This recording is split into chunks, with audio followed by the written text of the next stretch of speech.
kasus dugaan korupsi kembali menyeret kepala daerah. Kali ini, Komisi Pemberantasan Korupsi atau KPK mengungkap dugaan konflik kepentingan dalam proyek pengadaan barang dan jasa di pemerintah Kabupaten Pekalongan. Yang mengejutkan, perusahaan yang memenangkan sejumlah proyek tersebut ternyata berkaitan langsung dengan keluarga Bupati Pekalongan, Fadia Arafi. Bagaimana kronologi kasus ini? Berikut laporan lengkapnya. Deputi Penindakan dan Eksekusi KPK, Asep Guntur Rahayu, mengungkapkan bahwa suami dan anak Bupati Pekalongan mendirikan sebuah perusahaan bernama PT Raja Nusantara Berjaya atau PT RNB. Perusahaan ini didirikan sekitar 1 tahun setelah Fadia Arafi menjabat sebagai Bupati Pekalongan pada periode 2021 hingga 2025. PT RNB bergerak di bidang penyediaan jasa dan kemudian aktif mengikuti pengadaan barang dan jasa di lingkungan pemerintah Kabupaten Pekalongan. Dalam struktur perusahaan tersebut, suami Fadia, Muhtaruddin Ashraf Abu, menjabat sebagai komisaris.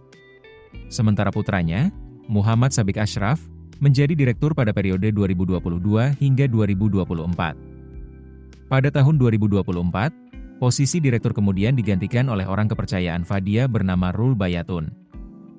Menurut KPK, setelah 1 tahun beroperasi, perusahaan ini mulai mendapatkan proyek pengadaan jasa outsourcing di berbagai instansi pemerintah daerah.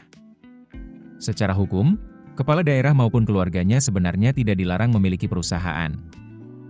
Namun persoalan muncul ketika perusahaan tersebut ikut terlibat dalam proyek pengadaan di lingkungan pemerintahan yang dipimpin oleh kepala daerah tersebut. Dalam kasus ini, KPK menilai adanya konflik kepentingan karena Fadia diduga menjadi penerima manfaat dari perusahaan tersebut.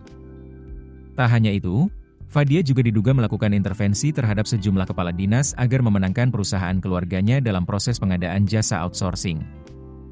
Sepanjang tahun 2023 hingga 2026, PT RNB tercatat mendapatkan proyek dari berbagai perangkat daerah di Kabupaten Pekalongan. Bahkan pada tahun 2025, perusahaan ini disebut mendominasi proyek pengadaan di lingkungan pemerintah daerah.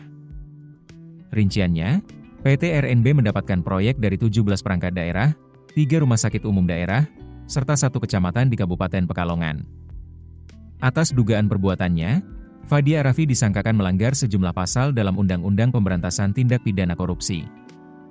Di antaranya pasal 12 huruf I dan pasal 12B, Undang-Undang Nomor 31 Tahun 1999 yang telah diubah dengan Undang-Undang Nomor 20 Tahun 2001. Kasus ini kembali menjadi sorotan publik terkait potensi konflik kepentingan dalam pengadaan proyek pemerintah. KPK memastikan akan terus mendalami aliran dana serta keterlibatan pihak-pihak lain dalam perkara ini. Keputusan bisnis terbaik datang dari data, bukan tebakan. Mudah berlangganan Business Insight dengan subscribe with Google.